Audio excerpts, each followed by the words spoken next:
आज आपण बघणार आहोत चिंबोरीचं कालवण। भाजलेला कांदा, खोबरं आणि आलं लसूण ह्याचं आपण वाटण करून घेऊया।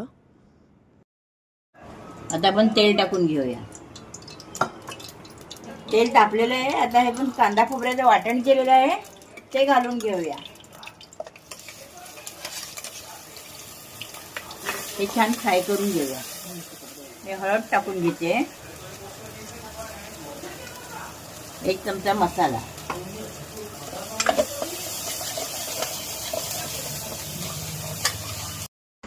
गरम मसाला घालूया। आता आपण त्याच्यामध्ये चिंबोरी घालून घेऊया।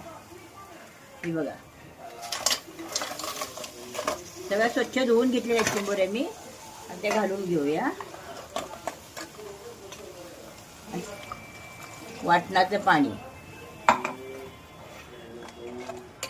आता हे उकळते तोपर्यंत आपण दुसरं एक वाटण करून घेऊया। हे चिंबोरीचे छोटे छोटे पाय असते बघा, हे असेच टाकून नाही द्यायचे, ह्याच्यामध्ये चांगली चव असते। आता हे वाटून घेऊया। हे बघा कशी ती चिंबोरी अजून पण हलतीये, जिवंत आहे। मम्मी आपण जिवंत जिवंत का टाकलंय? तसेच असत त्या।